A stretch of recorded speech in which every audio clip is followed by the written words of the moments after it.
AILOCEP, Action pour l'appui aux initiatives locales en santé, éducation, environnement et pour la protection, est créée depuis 2016 et officiellement reconnue comme association en 2018. AILOCEP poursuit les buts non lucratifs d'utilité nationale et internationale qui sont les suivants. Accompagner et promouvoir les initiatives des acteurs locaux de développement vers l'autonomisation et la pérennisation des actions, œuvrer pour la protection des personnes vulnérables, améliorer l'accès à l'éducation de base et de l'alphabétisation des femmes et des enfants et augmenter leur capacité de l'autonomisation à la résilience, prôner la sécurité alimentaire à travers des initiatives existantes, l'exploitation rationnelle des ressources naturelles disponibles et renforcer la capacité des producteurs, promouvoir un environnement sain en incitant la population à un changement de comportement face à la dégradation drastique de l'environnement, faire le plaidoyer pour que la santé puisse être à la portée de tous, principalement la santé sexuelle et de la reproduction et la santé infantile, promouvoir l'accès à l'eau potable dans les zones reculées et prévoir les complications et maladies liées à l'eau, promouvoir l'autonomisation d'AILOCEP et de ses partenaires à la base par le renforcement des capacités institutionnelles et organisationnelles, promouvoir la paix et la justice sociale entre les populations, lutter contre les pesanteurs sociales qui maintiennent les femmes sous la domination des hommes et les privent de leurs droits, les VBG, mener toute autre action ou activité qui correspond au but de l'association. L'association Action pour l'appui aux initiatives locales en santé, éducation, environnement et pour la protection, AILOCEP,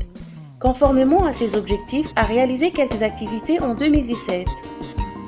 La cohabitation pacifique reste une thématique parmi tant d'autres, les plus importantes qui attirent l'attention des associations ou organisations nationales et internationales qui œuvrent pour la paix, gage d'un bien-être socio-économique du pays. C'est pourquoi AILOCEP a décidé d'organiser cette activité de sensibilisation de masse dans les zones périurbaines de la capitale et précisément dans la commune du 7e arrondissement, car le 7e arrondissement est l'une des communes de la capitale qui compte plus de population. Cette campagne de sensibilisation de masse est un succès, car l'organisation AILOCEP a mobilisé ses volontaires qui ont su mettre en place des stratégies adaptées pour atteindre la cible, qui sont entre autres les hommes, les femmes et les jeunes. Il faut préciser que 6 quartiers seulement ont été touchés par cette campagne. Il s'agit des quartiers Gassi, Oudalbakar, Digno, Manjafa, Kilwiti et Digo. Rendre les femmes autonomes et financières indépendantes constitue un levier de développement social. C'est dans cette optique qu'une formation en activité génératrice de revenus orientée sur la production et les transformations et ventes de produits locaux à base de karité, du soja et piment et la fabrication des savons était organisée dans le village Kabarangar en faveur des femmes des villages, hôtes et femmes réfugiées ou retournées en provenance de la République centrafricaine,